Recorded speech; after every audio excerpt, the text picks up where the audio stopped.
오늘 하나님 말씀은 베드로전서 1장 7절입니다. 베드로전서 1장 7절 말씀을 제가 받들어 읽어드리겠습니다. 너희 믿음의 시련이 불로써 단련될지라도 없어져 버리는 금보다 훨씬 더 귀하게 되어 예수 그리스도께서 나타나실 때에 칭찬과 존귀와 영광을 받게 하려 함이니라. 잠깐 말씀을 위해서 기도드리겠습니다.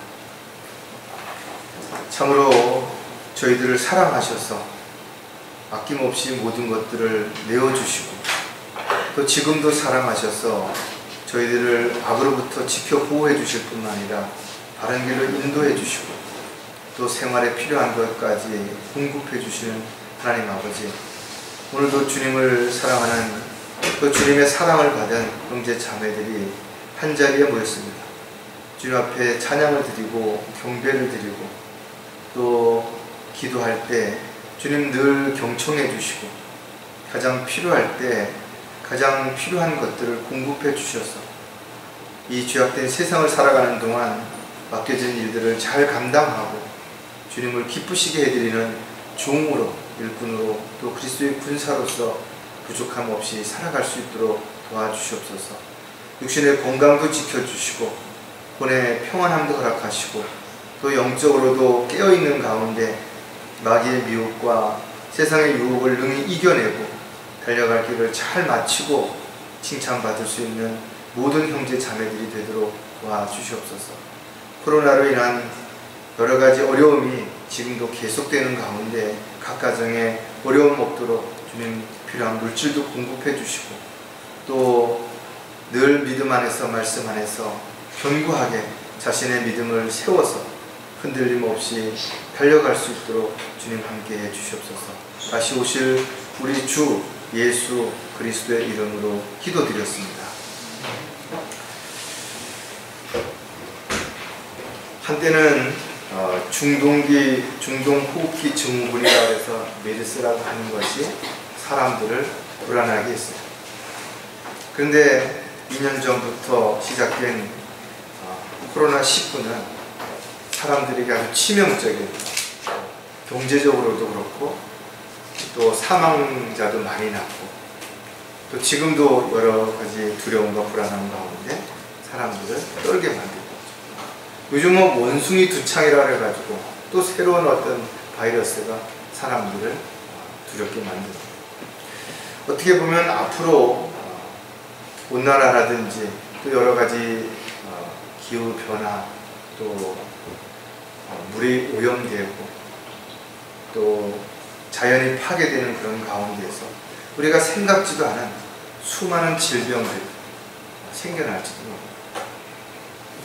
역사를 보더라도 어떤 특별한 질병으로 인해서, 어떤 바이러스로 인해서 인구가 순식간에 막 엄청나게 죽는 그런 대참변이 일어났던 것도 우리가 알 수가 있습니다. 건강한 사람도 하루에 5,000개의 암세포가 생겨난다고 합니다. 그런데도 불구하고 사람들이 암에 걸리지 않는 것은 그 암세포를 제거할 수 있는 면역세포인 NK세포가 있기 때문에 그런 것이죠. 하지만 이 NK세포가 어떠한 이유로든 간에 약해지기 시작하면 면역력이 급격히 떨어지게 되고, 그 면역력이 저하됐을 때는 외부로부터 들어오는 모든 질병에 대해서 대항할 수 있는 힘이 없기 때문에 결과적으로는 그 질병에 걸릴 수밖에 없다는 거예요.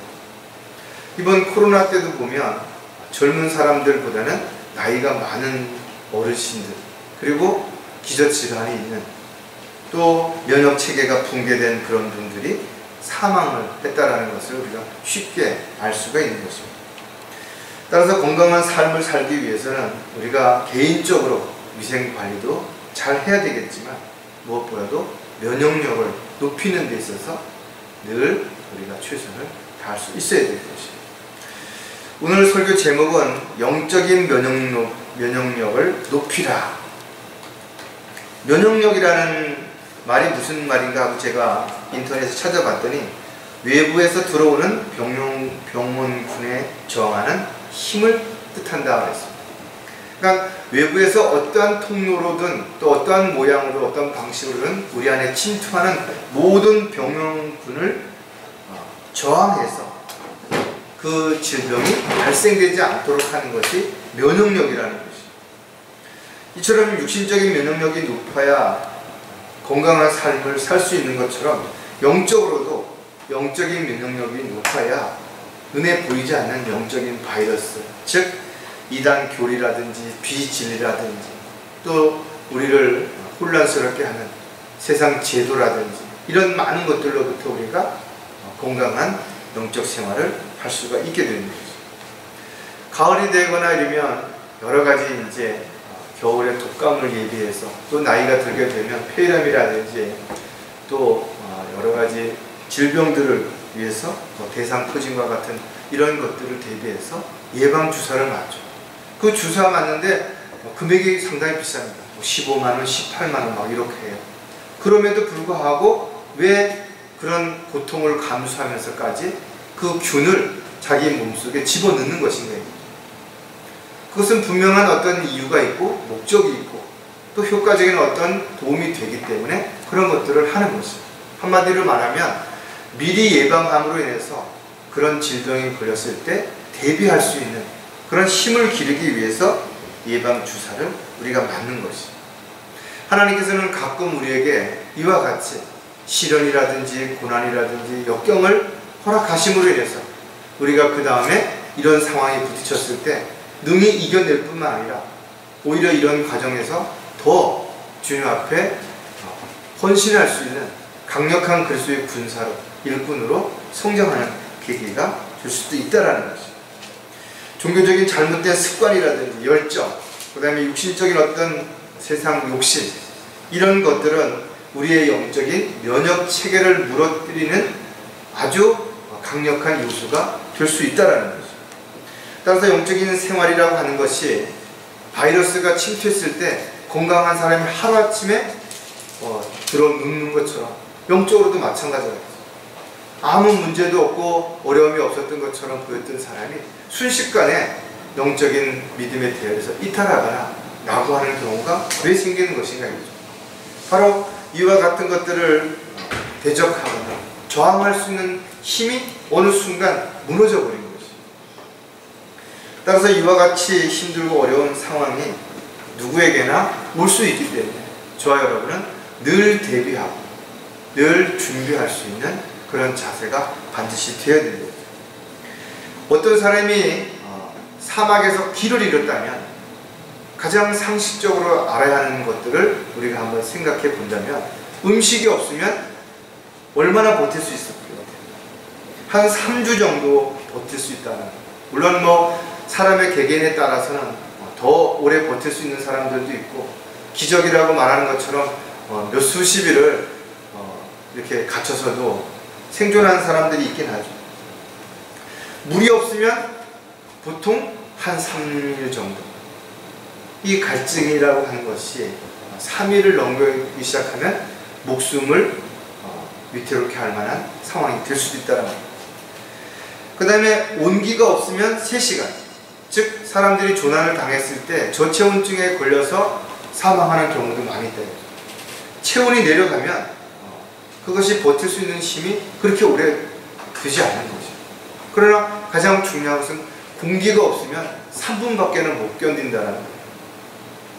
아무리 잘나고 많이 배우고 돈이 많고 능력이 있다 하더라도 이와 같은 어떤 어려운 상황에 부딪히게 된다면 사람이 얼마나 나약한 존재인지 우리가 쉽게 알 수가 있는 것이에요. 하나님의 돌보심이 없다면, 하나님의 보호하심이 없다면 우리가 이 세상을 살아가는 데 있어서 마음 놓고 무엇을 할 수 있느냐? 아무것도 할 수 없는 것이죠. 따라서 저와 여러분이 하나님의 자녀로 또 영적인 그리스도인으로서 살아가는 데 있어서 가장 중요한 요소들이 무엇인지, 특히 영적인 면역력을 높이기 위해서 우리에게 필요한 것들이 어떤 것들이 있는지를 우리가 또 한 3가지 정도 살펴볼 것입니다. 가장 먼저 첫 번째, 우리가 영적인 면역력을 높이기 위해서 무엇이 필요한가 하면 하나님의 말씀에 순종해야 한다는 거예요. 우리가 육신적으로 면역력을 높이는데 가장 필요한 것이 무엇인가 하니까 바로 수분이라는 것입니다. 왜? 사람의 몸은 70% 이상이 수분으로 되어 있기 때문에 그렇습니다. 하루에 보통 우리가 소변이라든지 땀으로 2.5리터 정도의 수분이 배출되는 거죠. 음식이나 과일 또 여러 가지 상황을 통해서 우리가 섭취하는 물을 제외하고도 하루에 우리에게 필요한 물은 약 8잔 정도, 1.5에서 2리터 정도의 물이 필요하다는 거예요. 이와 같이 우리에게 물이 부족했을 때 몸의 균형이 깨어지게 됩니다. 몸의 균형이 깨어지는 첫 번째 나타나는 증상이 바로 면역력이 떨어진다는 거죠. 요즘 사람들이 영양실조로 인해서 어려움을 겪는 사람들은 그렇게 많지 않을 것입니다. 하지만 가장 중요한 것이 바로 음식물을 섭취함에 있어서 균형이 깨어져서 너무 짜게 먹는다든지 너무 맵게 먹는다든지 또 반대로 너무 싱겁게 먹는다든지 이런 것 때문에 여러 가지 문제들이 일어나는 경우가 너무나 많은 것입니다. 특히 사람들에게 맛을 자극시키기 위해서 달고 그 다음에 또 부드럽고 이런 어떤 그런 부분들을 만들기 위해서 쓰는 재료들, 첨가하는 첨가물들 이런 것들이 현대적인 건강을 해치는 가장 중요한 요소들이 되는 거죠. 성경이 하나님의 말씀을 물로 표현하고 있다. 하나님의 말씀이 영적인 양식인 뿐만 아니라 우리의 청결한 삶을 살아가는 데 있어서 반드시 필요하다는 거예요. 왜? 하나님의 말씀이 물로 우리가 씻어서 깨끗하게 되어야 되기 때문에 그렇다는 거죠. 이처럼 하나님의 말씀에 순종할 때 우리는 영적인 면역력을 높일 수 있고 영적인 면역력이 높아졌을 때 모든 악으로부터 또 마귀의 미혹으로부터 세상의 유혹으로부터 우리가 스스로를 지킬 수 있는 건강한 그리스도인의 삶을 살아갈 수 있게 되는 것이죠. 하나님의 말씀에 순종해야 하는 이유를 또 몇 가지 생각해 보면 깨끗하게 씻어낼 수 있기 때문이라는 거예요.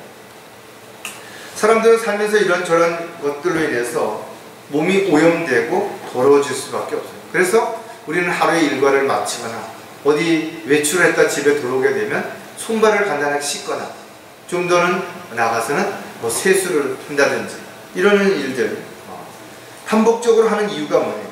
그리고서도 주기적으로 목욕탕을 간다든지 샤워를 한다든지 이것은 우리에게 어떤 시기든 오염되어 있는 것들을 제거하기 위해서 우리는 하나의 수단으로 이런 것들을 하는 것이 또 우리에게 더러워지고 오염된 것들을 제거하지 않고 방치해 두면 그것이 바로 질병에 걸릴 수 있는 계기가 되기 때문에 이런 것들을 제거해 줘요.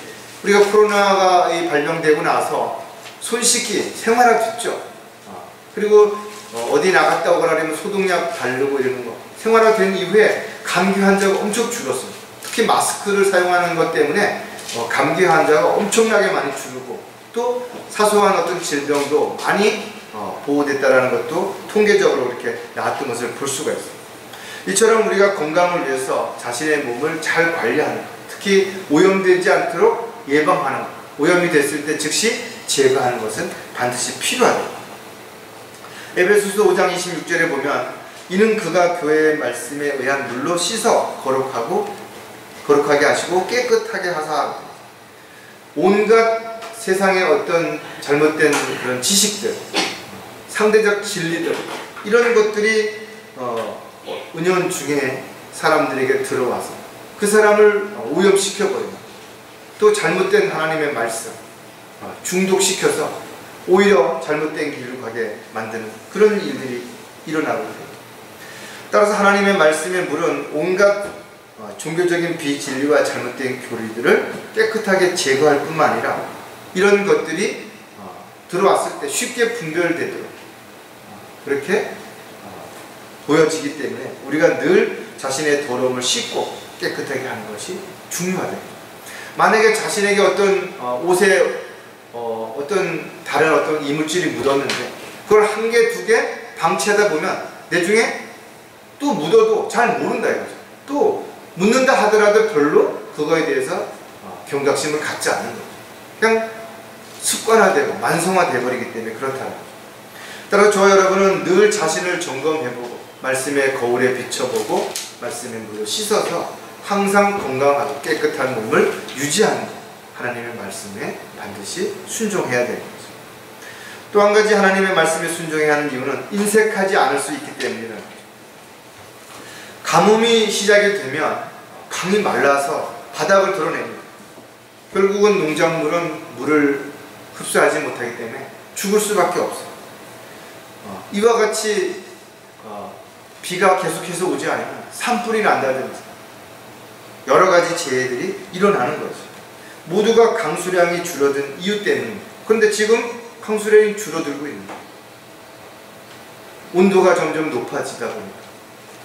그래서 강이 말라가고 또 저수지라든지 이런 게 녹조 현상이 일어나고 부패가 되고 이렇게 점점 좀 오염이 돼서 이제는 식수를 걱정해야 하는 그런 시대에 저와 여러분이 살고 있는 것입니다. 몸에도 마찬가지죠. 충분히 수분이 공급되어야 되는데 이게 잘 공급이 안 되면 가장 먼저 나타나는 것이 갈증이 나타나고 피부가 거칠어지고 노화가 빨리 일어나는 거죠. 그것뿐만 아니라 수분이 잘 들어가지 않으면 사람이 신경질적이 돼요. 특히 요즘 보디빌더라든지 이런 사람들이 시합을 앞두고는 체지방을 감소할 뿐만 아니라 수분량을 급격히 줄이죠. 그래야 그 잔 근육들이 바깥으로 표출이 되기 때문에. 그런데 그 반면에 아주 신경이 엄청 날카로워집니다. 이런 것들이 반복되다 보면 아주 신경질적인 이런 어떤 모습들이 보여지기도 한다는 거예요. 이처럼 우리가 하나님의 말씀으로 충만하지 않을 때 인색해진다는 거예요. 그래서 사람들에게 나누거나 베풀거나 섬기거나 이런 것들이 안 되는 거예요.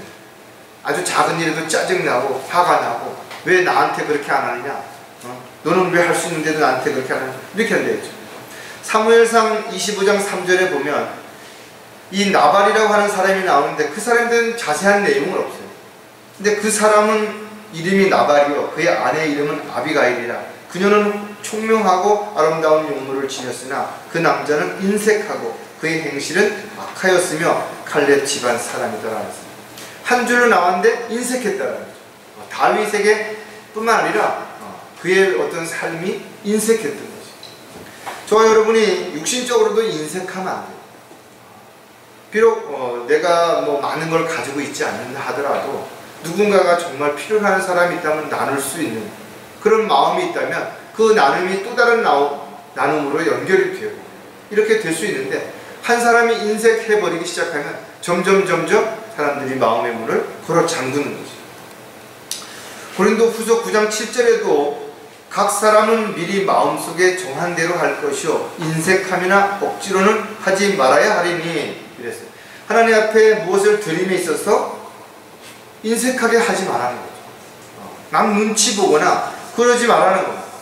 하나님께서 번성해 주신 대로 하나님 앞에 드려지는 거예요. 과부의 두 랩돈이 가장 많은 것들처럼 주님 앞에 보여진 이유는 그 마음을 보신다는 거예요. 비록 그리스도인들이 이 세상을 사는 동안 육신적으로 힘들고 어렵다 하더라도 자신이 가진 것 모두 하나님이 주신 것이라고 생각한다면 나눔이나 섬김에 있어서 인색해서는 안 된다는 거예요. 왜? 하나님께서는 우리에게 필요를 채워주시고 어떤 상황에서도 돌봐주시겠다고 약속하셨다면 주님의 것을 주님이 기뻐하시고 원하시는 일에 함께 한다면 주님께서는 반드시 채워주실 것이고 또 우리의 모든 것들을 책임져 주시고 보호해 주시겠다고 약속하셨기 때문에 우리가 어떤 상황에 처한다 하더라도 조급해하기보다는 주님이 반드시 이루어 주실 것을 믿는다면 주님은 우리를 바른 길 또 모든 어려움으로부터 반드시 보호해 주실 것입니다. 하나님의 말씀이 순종해야 하는 또 다른 이유가 뭐냐면 갈증을 해소할 수 있기 때문이라는 거죠. 여러분들 어디 등산을 한다든지 아니면 일을 할 때 정말 갈증이 심하죠. 그때 물 한 모금을 딱 마시면 어떤 기분이에요? 정말 말로 표현할 수 없는 그런 아주 기쁜 희열을 느낀다. 많은 사람들이 그런데 갈증과 배고픔을 잘 구분하지 못하는 거예요. 그래서 갈증인지 모르니까 물을 먹으면 되는데 음식에 대한 그 욕심 때문에 자꾸 뭔가 음식을 먹다 보니까 비만이 많아진다. 현대적으로 이런 세상적인 다양한 욕심들 가운데 음식을 탐하는 이런 욕심도 생깁니다. 그래서 현대병 가운데 대부분이 뭐냐면 너무 잘 먹어서, 너무 많이 먹어서 생기는 병들이 뭐 당뇨라든지 고혈압이라든지 이런 많은 병들이라는 것을 우리가 한번 좀 생각해 봐야 된다는 거죠. 따라서 우리가 갈증이 날 때 물을 먹지 않고 불필요한 음식을 많이 먹었을 때 질병이 생길 수 있는 기반을 만들어주는 거예요. 비만이 된다든지 여러 가지 음식물 과다로 인해 가지고 질병이 생길 수 있다는 거예요. 따라서 욕심의 갈증이라고 하는 것은 아무리 많이 먹어도 절대로 갈증을 해소할 수 없어요. 그래서 더 많이 더 큰 것을 끊임없이 요구한다는 거예요. 빌립보서 4장 11절에 보면 내가 궁핍함으로 말하는 것이 아니니 이는 내가 어떤 처지에서도 스스로 만족하는 법을 배웠기 때문에. 사도 바울은 이런저런 환경에 다 처해봤죠. 풍족한 대접을 받는 생활도 해봤고 정말 빈궁한 궁핍한 생활을 해보게 됐다는 거예요. 이런 가운데서 무엇이 자신을 만족해 하는지를 알게 된 것이에요. 그래서 온 생애를 주님을 기뻐하시는 일을 위해서 그렇게 살다가 주님께로 가신 분이 됩니다. 척박한 땅에 사는 그런 동물들, 특히 사막이라든지 이런 데 사는 동물들은요, 또 곤충들은 저마다 수분을 배출하지 않고 그것을 몸에 어떻게든 저장하는 법을 알고 있다는 거죠. 그래서 그 몸에 저장한 수분을 가지고 자기 생명을 유지해가는 거예요. 낙타는 혹에다가 뭐 저장을 한다든지, 뭐 어디 꼬리에다 저장을 한다든지, 뭐 뿔에다 저장을 한다든지, 어쨌든 나름대로의 어떤 방법을 취했다는 거죠. 그리스도인들 역시 마찬가지로 스스로 영적인 수분, 즉 하나님의 말씀을 통해서 갈급하지 않도록 이런 것들을 잘 저장을 해놓고 있어야 어떤 상황에 또 어떤 급박한 상황에서도 충분히 이것을 꺼내어서 생명을 유지할 수 있는 이런 삶이 된다는 거죠. 또 자신이 가지고 있는 것들을 잘 조절하는 법을 배워야 됩니다. 많다고 해서 그것을 낭비하게 되면 순식간에 없어져 버립니다.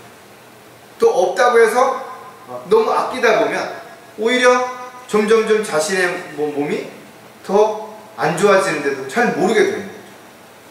따라서 이와 같이 우리가 하나님의 말씀이 우리를 오염된 어떤 것으로부터 깨끗하게 씻어줄 뿐만 아니라 우리의 마음의 여유를 가지고 넉넉하게 인색하지 않은 나누는 섬기는 삶을 살아갈 수 있게 하고, 또 갈증을 해소해서 세상에 대한 욕심, 세상적인 것에 대한 어떤 관심에서 벗어나서 주님을 바라보고 주님만을 따라 살아갈 수 있는 그런 힘을 우리에게 주시고 있다는 거죠. 영적인 면역력을 또 높이기 위해서 두 번째 우리가 살펴볼 내용은 뭔가 하면 순수한 사랑의 온도를 높여야 한다는 거죠. 수분을 충분히 보충하는 것만 가지고서 면역력이 높아지는 게 아니라 우리 몸이 따뜻해야만 면역력이 또 높아진다는 거죠. 저 여러분이 영적인 삶을 살아가는 데서도 마찬가지. 온갖 비난을 받고 손가락질을 받고 공격을 받고 욕을 먹는다 하더라도 우리가 주님의 은혜 아래서 마음에 여유가 있다면, 또 확신이 있다면 이런 건 능히 이겨낼 수 있다. 근데 이런 것들이 점점 작아지기 시작하고 없어지기 시작하면 이런 작은 외부의 어떤 충격, 외부의 어떤 공격에 대해서 저항할 힘이 없어져 버리는 거죠. 면역력을 높이는 데 있어서 가장 중요한 것 가운데 하나가 수분 공급과 몸의 체온을 높이는 것이죠. 사람의 체온은 36도에서 37.5도 정도 돼요. 그럼 하나님께서 왜 사람의 몸을 이렇게 만들어 놓으신 것인가? 그것은 몸속에 있는 촉매 역할과 화학 반응을 가장 잘 할 수 있는 온도가 36.5도 정도 때가 가장 활발하게 움직이기 때문에 그렇다는 거예요. 그래서 저와 여러분도 마찬가지로 만약에 몸의 온도가 내려가기 시작하면 신진대사가 나빠져서 몸이 움츠러들어요. 여러분 겨울에 왜 소름이 돋고 그러는 거 보잖아요. 으실으실 떨리고 그러는 거. 외적인 변화뿐만 아니라 화학 반응도 현저히 떨어지는 거죠. 그래서 여러 가지 질병에 걸리거나 문제가 생길 수 있다는 거예요. 흔히 체온이 1도 떨어지면 우리의 신진대사 기능이 약 12% 정도 떨어진다는 거예요. 1도를 높이면 그 그만큼 우리의 면역 체계가 높아지는 거예요. 그래서 여러분들이 겨울에 몸을 온도를 잘 유지하기 위해서 옷을 따뜻하게 입는 거, 또 쉽게 그 열을 뺏기지 않기 위해서 좀 덥다고 해서 옷을 다 벗어 제낀다든지, 그 찬 물이라든지 찬 음식 이런 것들을 섭취한다든지, 이런 것들이 몸에 급격한 온도의 변화를 가져오기 때문에 문제가 됩니다. 그래서 한의학에서는 주로 찬 음식은 풍과 관련돼서 모든 것들을 조심하라고 이렇게 우리에게 가르쳐 준대요. 어쨌든 저와 여러분이 몸을 건강하게 하는 것 가운데 하나가 몸을 따뜻하게 하는 거예요. 온도가 올라갔을 때 암이 걸리지 않을 확률도 그만큼 낮아지는 거죠. 또 우리가 외부의 질병으로부터 몸을 보호할 수 있는데도 엄청나게 도움이 되는 거예요. 우리의 몸은 신경이라든지 호르몬을 통해서 체온 조절이 가능하다는 거죠.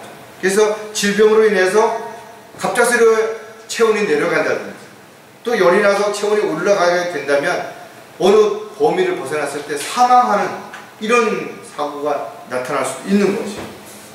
이처럼 그리스도인들이 영적 생활을 하는 데 있어서도 하나님의 사랑이 바로 그의 온도를 높여줄 수도 있고 낮춰줄 수도 있다는 거예요. 하나님의 사랑으로 우리가 충만해서 뜨거워졌을 때는 그만큼 활발하게 하나님이 기뻐하시는 일들을 행할 수 있지만, 반대로 냉랭해지면 점점 더 하나님과의 관계가 멀어질 수밖에 없고 여러 가지 문제가 일어날 수밖에 없다는 거예요. 성경을 보니까 사랑이야말로 놀라운 힘을 가지고 있죠. 사랑은 두려움을 쫓아내고 오래 참고 기다리고 용서할 수 있는 이런 힘을 가지고 있는 반면에, 반대로 사랑이 식어지면 시기, 질투, 미움, 원망, 불평 이런 것들이 생겨나는 거죠. 따라서 자신의 온도를 체크하는 것 가장 좋은 방법 중에 하나가 뭔가 하면, 자신이 지금 사랑으로 인해서 배려하고 섬기고 나누고 기뻐하고 감사하고 이런 어떤 모습들이 많으면 그 사람은 면역체계가 높은 거예요. 사랑의 온도가 높은 거예요. 근데 반대가 돼서 뭔가 탓하고 불평하고 원망하고 질투하고 시기하고 힘들고 이런 것들이 점점 많아지면 사랑의 온도가 내려간 것이 분명하다. 이와 같이 우리의 몸에도 온도가 중요한 것처럼 영적으로도 바로 온도가 반드시 필요하다. 따라서 순수한 사랑의 온도를 높이기 위해서도 우리가 몇 가지 생각해 볼 부분인데, 응원의 용기가 필요하기 때문에 우리가 사랑의 온도를 높이기 위해서는 누군가의 응원이 필요한 거예요. 도움도 필요하고 또 도움도 필요하겠죠. 하나님께서는 아담을 통해 가정을 허락하신 것이에요. 그래서 자녀들이 성장해서 부모를 떠나 배우자를 만나서 새로운 가정을 꾸리는 것은 성경적입니다. 하지만 하나님의 뜻대로 살기 위해서 굳이 결혼을 안 하겠다, 그것도 잘못된 건 아니라는 거지.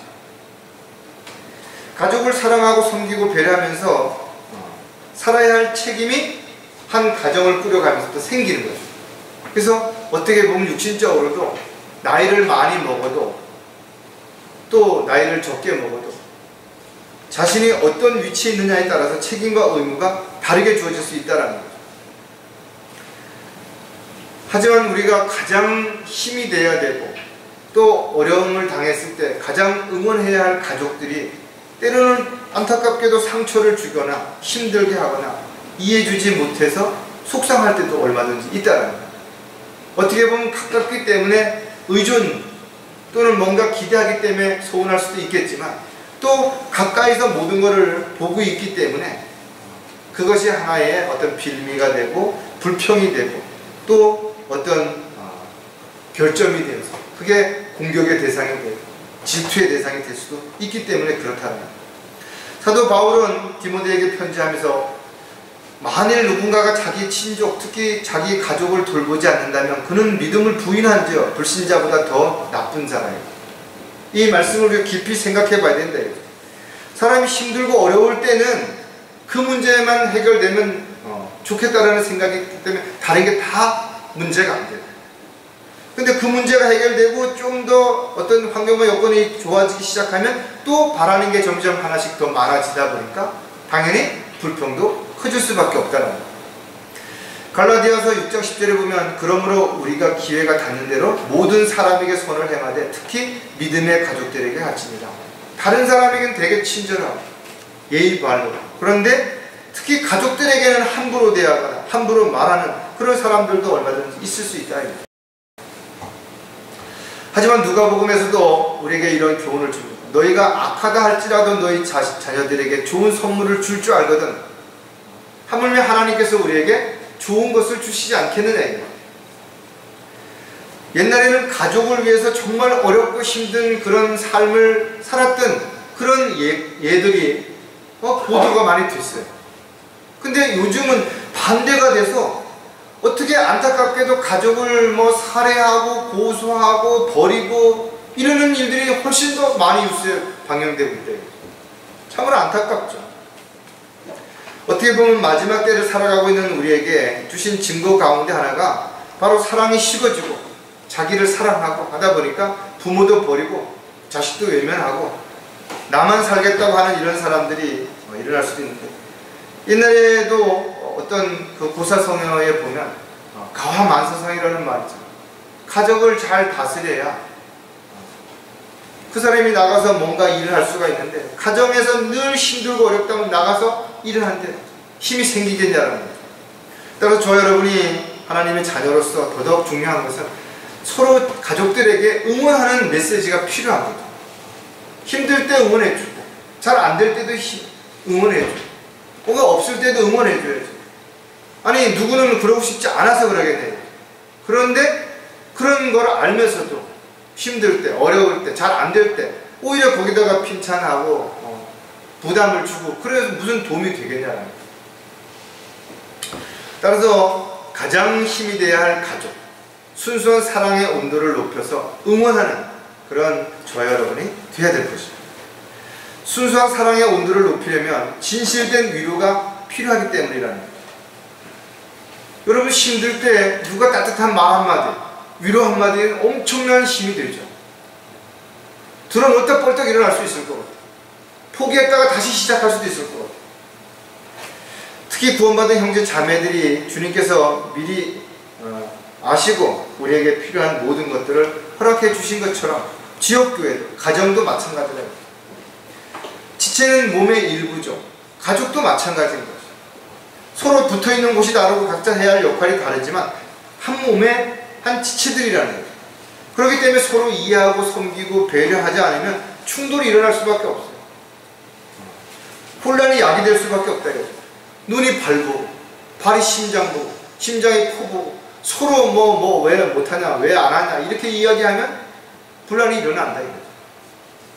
따라서 지체들은 어떤 이유에서든지 미워하거나 시기하거나 공격해서는 안 되는 거죠. 가족도 마찬가지고 특히 믿음 형제들 자매들은 더더욱 그렇다 이거죠. 따라서 서로 사랑하고 세워주고 섬기는 이것이 바로 그리스도인들의 삶이고 나누는 것, 이런 것이 바로 마땅히 해야 되는 일이에요. 베드로전서 1장 20절에 보면 너희가 성령을 통하여 진리에 순종함으로써 너희 혼들을 정결케 하여 가식 없는 형제 사랑에 이르렀으니 순결한 마음으로 서로 뜨겁게 사랑하라. 이 구절 속에 아주 중요한 내용들이 다 함축되어 있대요. 하지만 우리가 성령 충만한 상태가 아니면 가식적인 사랑이 되어버리는 거예요. 보이기 위한, 대접받기 위한.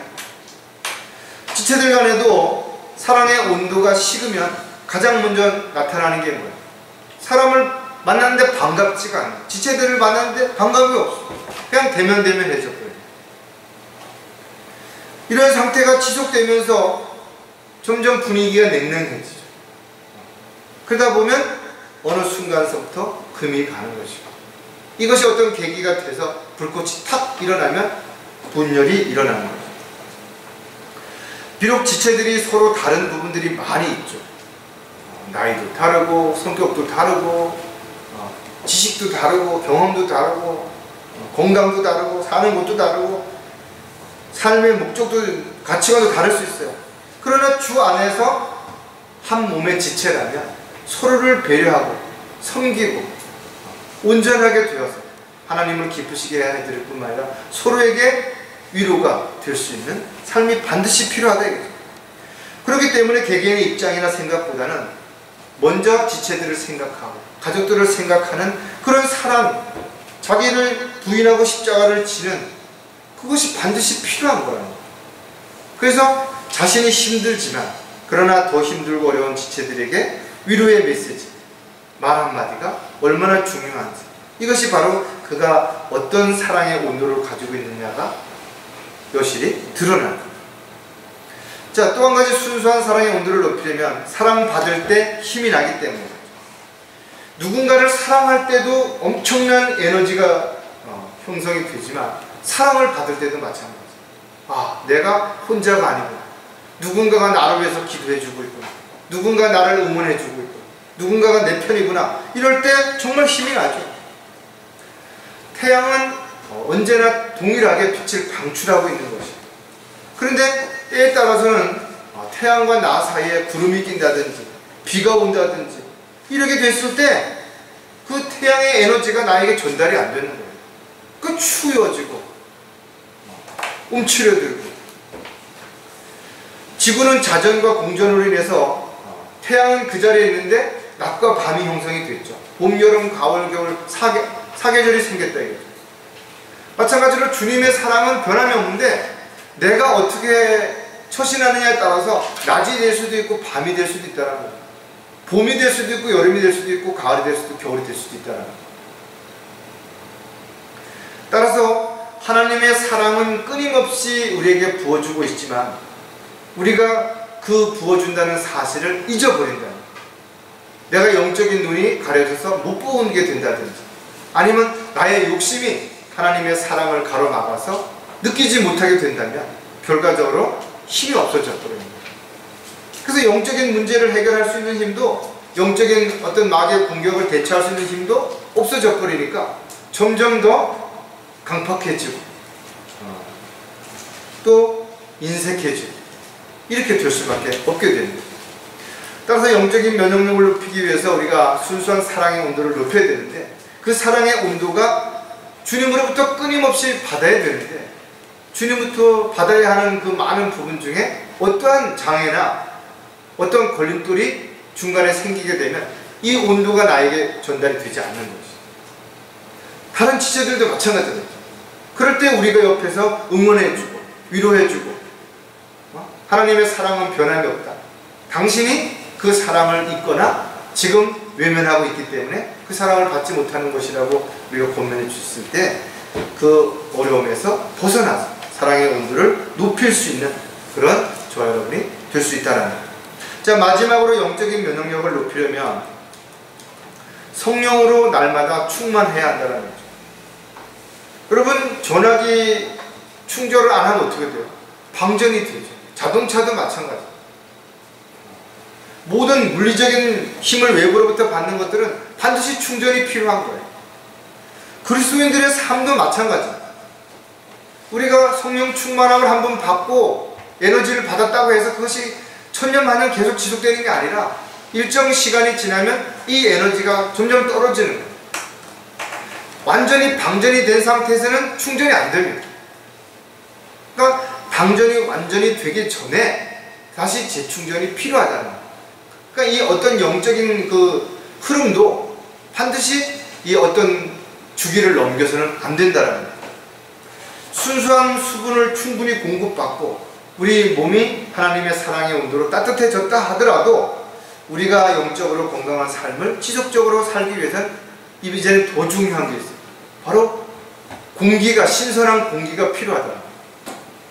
숨을 안 쉬고 여러분 몇 분 동안 참을 수 있겠어요? 뭐 해녀들이라든지 이렇게 숙달된 사람들이야 뭐 한 2분, 또 어떤 뭐 특별한 사람들은 기네스북에 올라가기 위해서 뭐 5분 이상을 뭐 참는 사람들 나타나겠죠. 일반적인 사람들은 2분 이상 참는 사람은 어려울 거예요. 심장마비가 일었을 때 골든타임이 4분이라는 거죠. 4분이 되면 뇌수 상태가 일어나서 세포가 죽어나가는 거예요. 회복이 안 되는 것이에요. 그래서 그 전에 산소를 공급하기 위해서 심폐소생술을 하는 거예요. 그래서 어떤 사람이 뇌사 상태가 이르기 전에 아주 비록 미숙하지만 심폐소생술을 배운 사람이 그걸 하게 됐을 때 119나 이런 데서 왔을 때는요, 그 장애가 엄청 줄어듭니다. 사망률이 줄어들 뿐만 아니라 장애가 엄청 줄어듭니다. 그러나 이게 4분이 되고 5분이 되는데 방치했다가 어떻게 다시 살아난다 하더라도 그는 여러 가지 장애를 안고 평생을 살 수도 있다는 겁니다. 마찬가지로 저와 여러분이 동일하다 이거죠. 성령으로 충만한 상태가 이게 방전이 돼버리면 그 다음에 다시 어떤 계기가 돼서 한다 하더라도 정상적인 신앙생활이 불가해져 버리는 거죠.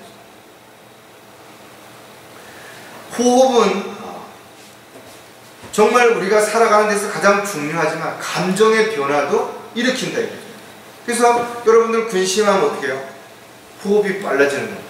자기도 모르게 숨이 벌떡벌떡 되는 거예요. 노하게 되면 호흡이 거칠어지죠. 호흡이 멈춰지지가 않아요. 그래서 왜 화가 나면 여러분 어떻게 해요? 바깥에 나가서 심호흡을 몇 번 크게 하고 소리를 지르고 뭔가 대책을 세우라는 거예요. 놀라게 되면 힘이 들어가고 마음이 이완되고 호기가 길어지는 거예요. 그러니까 이와 같이 우리가 단지 숨을 쉬는 것이 간단한 문제가 아닌 것이에요. 하나님께서 우리에게 이걸 허락하지 않으면 우리가 살 수가 없어요. 저와 여러분이 늘 걷는 거 중요하죠. 생활 속에서 활동하는 거. 특히 유산소 운동이라고 그러죠. 우리가 걷거나 뭐 이렇게 할 때, 맨손으로 뭘 할 때, 맑은 공기, 주기적으로 이런 공기를 마셨을 때 많은 질병으로부터 우리가 보호돼요. 특히 어떤 질병에 걸린 사람들이 공기 좋은 곳에 가서 좋은 물을 마셨더니 건강이 회복되었다. 이러는 이야기들을 보잖아요. 그만큼 좋은 물과 좋은 공기는 우리에게 유익하죠. 성령을 공기로 바람으로 비유하는 거예요. 따라서 성령께서 우리 안에 거하시면 바람이 눈으로 안 보이죠. 근데 그 바람을 어떻게 보는지 아는가 하면 나뭇잎이 흔들린다든지 물결이 흔들린다든지 뭔가 사물이 움직이는 것을 보고 아는 것처럼 어떤 사람이 성령으로 충만했는지 안 했는지를 어떻게 구분할 수 있냐 이거죠. 성령은 눈에 안 보이는 거예요. 그 사람이 나타나는 행동들, 말, 열매들을 보고 그 사람이 성령으로 충만한 사람인지 아닌지를 알 수 있다는 거예요. 영적인 양식인 하나님의 말씀이 필요한 것처럼 영적인 기도인 호흡, 바로 성령에 충만한 삶이 반드시 우리에게 필요한 것이죠. 이렇게 성령 충만한 삶이 날마다 재충전될 때 우리가 영적인 면역력을 높일 뿐만 아니라 건강한 영적인 삶을 살아갈 수 있는 것이죠.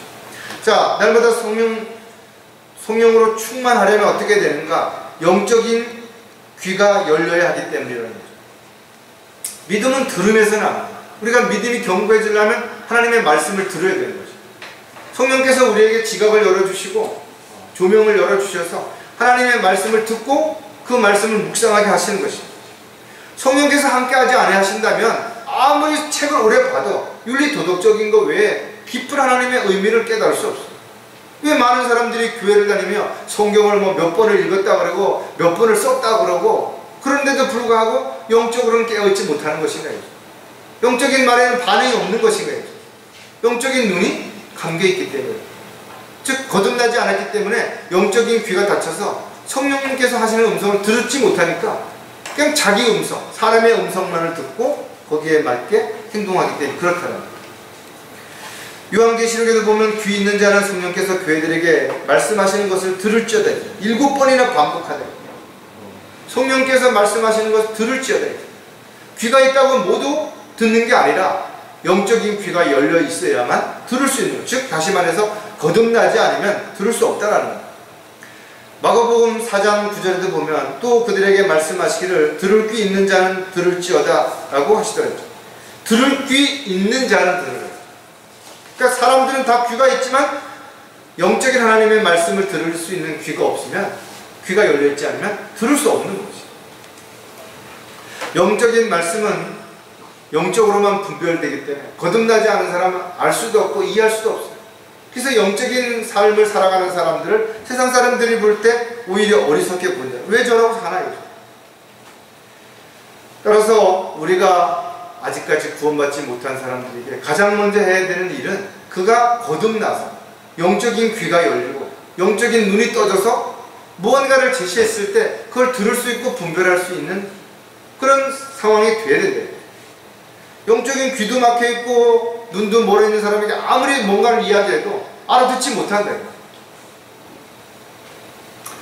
안타깝게도 영적인 귀를 닫고 육신적인 귀로 뭔가를 분별하려고 하는 그런 그리스도인들도 있더라. 왜? 영적인 면역력이 떨어져서 육신적인 것, 눈에 보는 것에 더 비중을 두고 더 그것이 중요하다고 여기기 때문에 그렇다는 거예요. 성령으로 날마다 충만하려면 인도하심을 따라야 하기 때문이라는 거예요. 바람의 영향을 받는 일에 종사하는 사람들은 바람의 흐름을 중요시 여기죠. 뭐 골프를 친다든지 아니면 뭐 약을 친다든지 뭐 어떤 무슨 비행기를 날린다든지 연 같은 걸 날린다든지 이런 사람들의 영향이 엄청 받기 때문에 바람의 아주 작은 부분까지도 세심하다. 그 스키 점프 할 때도 보니까 그 풍속이 어느 정도 이상이 되면 그걸 할 수가 없어요. 왜냐하면 사람이 볼 때는 아무것도 아닌데 그게 높이 떠서 그 먼 거리를 가는데 그 작은 바람의 영향이 사람을 옆으로 가게 만들거나 아니면 더 짧게 가게 만들거나 더 멀리 갈 수 있게끔 만들기 때문에 그걸 공식적으로 인정하지 않는다는 거예요. 이처럼 성령은 바람과 같은 것입니다. 성령께서 다양한 방법으로 장소, 환경, 여건에 따라서 그리스도인들을 인도하시고 돌보시고 보호하시는 것입니다. 따라서 반드시 성령을 따르는 자들이 되어야 되고 성령님의 인도하심에 순종하는 저와 여러분이 되어야 되는 것입니다. 특히 요한복음 16장 13절에 보면 그러나 진리의 영이신 그분이 오시면 너희를 모든 진리로 인도하시되 우리가 진리를 따라서 진리 안에서 진리를 실행하면서 살아가려면 진리로 인도하시는 성령께서 반드시 우리를 주관하셔야 되는 것입니다. 그분은 스스로를 말씀하지 아니하시며 무엇이나 들은 것을 말씀하실 것이요 또 너희에게 일어날 일들을 알려주시고 저와 여러분이 왜 앞으로 일어날 일들을 알고 있냐 주님이 다시 오신다는 것을 어떻게 확신 가운데 믿고 있느냐 성령께서 알려주시는 것이에요. 성령께서 확신을 주시기 때문에 그것을 믿는 것이에요. 하지만 교회 다니는 많은 사람들이 다시 오실 주님을 기다리시지 않는다. 그럼 그들은 뭘 목적으로 1순위에 두는가? 이 세상에서 잘 먹고 잘 살고 편안하고 아무 문제 없이 사는데 중점을 두는 것이에요. 세상 많은 종교들이 그랬던 것처럼 그러고 산다는 거죠. 그런데 결과적으로는 뭐냐? 그렇게 살아도 언젠간 죽는 것이에요. 아무것도 가져가지 못한다. 성령께서는 기분에 따라 감정에 따라 즉흥적으로 하시지 않는 것이에요. 주님의 뜻과 계획에 따라 모든 것들을 이루어 가시기 때문에 그리스도인들은 반드시 성령을 알아야 되고 또 성령 앞에 무릎을 꿇어야 되고 그래서 성령의 능력 가운데서 그 일들을 이루어 가야 됩니다. 가장 반대하고 막는 게 뭐예요? 성경은 이렇게 기록하고 있습니다. 육신은 성령을 거슬러 욕심을 부리며 성령은 육신을 거스르라. 이들은 서로 반목한다. 내가 영적인 삶을 살고자 하면 육신적인 것들이 걸림이 되고 문제가 되는 거예요. 육신적인 삶을 살고자 내가 세상에 욕심을 두게 되면 영적인 것들이 거슬리게 되는 거고 왜 꼭 내가 저렇게 해야 되나? 뭐 나만 그렇게 살아야 되나? 힘들게 굳이 이걸 해야 되나? 적당히 할 수도 있는데 적당히 모른 척 할 수도 있고 눈을 감을 수도 있는데 왜 굳이 내가 이걸 해서 이렇게 살면서 힘들고 어렵게 살아야 되냐? 적당히 눈을 감으면 할 일도 있는데 적당히 가서 윗사람 비유 맞추고 하면 돈도 더 벌 수도 있는데 왜 그걸 못하게 하냐? 왜 안 하냐 이거죠. 이해할 수 없는 많은 부분들을 사람들은 모른다. 왜? 성령께서 깨달음을 주시지 않기 때문에 그래요. 따라서 그리스도인들이 성령을 따라 살아야 하는 여러 가지 이유들 가운데 하나는 바로 성령을 따르지 않으면 성령께서 우리를 인도할 수가 없다는 거예요. 우리에게 무엇인가를 알려줄 수도 보여줄 수도 들려줄 수도 없는 거지. 스스로 귀를 막아버리게 되고 스스로 눈을 감아버리게 되는 거죠. 그리고 자기가 원하는 자기가 하고 싶은 일을 하면서 하나님이 기뻐하시는 일이라고 온갖 자신을 합리화시키는 이런 결과를 가져온다는 겁니다. 자, 성령으로 날마다 충만하려면 능력을 힘입어야 하기 때문에 성령으로 충만해지는 것은 한 번에 이루어지는 게 아니죠. 모든 것들은 단계가 있습니다. 1단계, 2단계, 3단계. 1단계 이루어졌다고 해서 모든 걸 할 수 있는 게 아니에요. 2단계 이루어졌다고 또 다 할 수 있는 거 아니죠. 1단계 이루어졌을 때 할 수 있는 일이 있고 2단계가 이루어졌을 때 할 수 있는 힘이 있는 것이 다르다는 거죠. 우리 여기 강릉에서 보면 대관령 그 산 선자령 쪽에 그 거대한 프로펠러들이 돌아가는 거 보이잖아요. 사실은 그게 풍력을 통해서 전기를 만드는 기계거든요. 눈에 보이지 않는 바람의 힘을 이용해서 전기를 만들어서 사람들이 필요한 데 사용하고 있다는 거예요. 이처럼 그리스도인들이 눈에 보이지 않지만 영적인 바람을 일으키는 성령의 능력을 가지고 놀라운 일을 할 수 있는 그런 에너지를 얻을 수 있다는 것이죠. 따라서 내 안에 계신 성령께서 나를 주관하시고 나에게 모든 것들을 이끄시도록 내가 맡길 수 있다면 놀라운 역사가 일어날 수 있죠. 디모데후서 1장 14절에도 보면 우리 안에 거하시는 성령을 힘입어 내게 맡겨진 그 좋은 것들을 지키라. 성령을 힘입지 않으면 주님께서 우리에게 맡겨주신 것 감당할 수 없어요. 그 일을 해낼 힘도 없다. 능력도 없다. 예수님께서도 성령을 받으면 땅끝까지 이르는 내 증인이 될 것이라고 하셨죠. 또 새 언약의 능력 있는 일꾼이 되어서 하나님이 기뻐하시는 삶을 살 수 있다는 거죠. 하나님의 이런 세상 지식, 능력, 경력, 열정 이걸 할 수 있는 게 아니에요.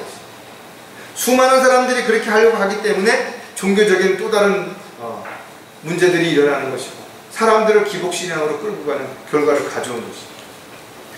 하나님의 일을 한다고 많은 사람들이 말하지만 과연 그에게서 성령으로 충만한 그런 열매들이 드러나고 있는지 없는지를 우리가 한 번쯤 생각해 봐야 됩니다. 왜냐하면 성령의 열매는 선과 의와 진리 안에서만 맺어질 수 있기 때문입니다. 인간의 노력, 열정으로 맺어지는 게 아니라는 거죠. 밤낮 없이 일한다고 해서 성령의 열매가 일어나는 거 아니에요. 성령께서 우리에게 맡겨주신 일들을 감당할 수 있도록 때로는 시간이 필요하기도 하고 때로는 기다려야 될 때도 있고 때로는 열심을 내야 될 때도 있고 한다 이거죠.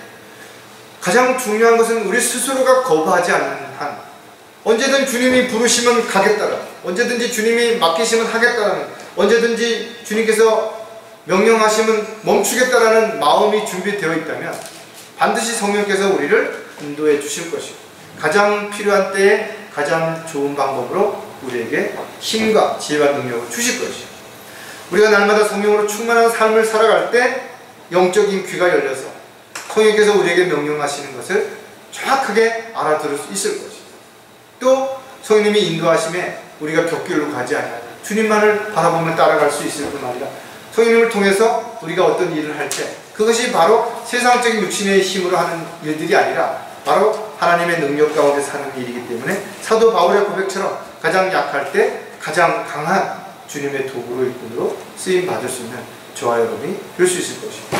오늘 다시 한번 저와 여러분이 육신의 건강을 위해서 면역력을 잘 높이고 특히 영적인 삶을 살아가는 데도 필요한 영적인 면역력을 높이는 저와 여러분이 되시기를 주님의 이름으로 부탁을 드리겠습니다. 기도하겠습니다.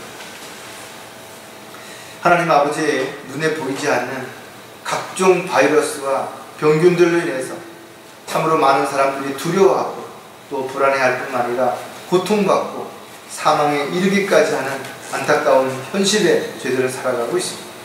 하지만 육신적인 이런 바이러스보다 영적인 바이러스인 죄와 또 마귀의 유혹과 미혹은 저희들이 감당할 수 없는 그런 강력한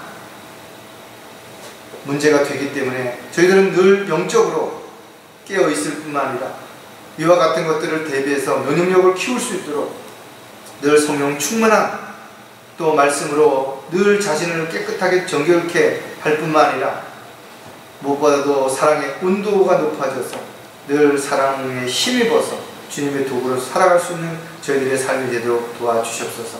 다시 오실 우리 주 예수 그리스도의 이름으로 기도드렸습니다.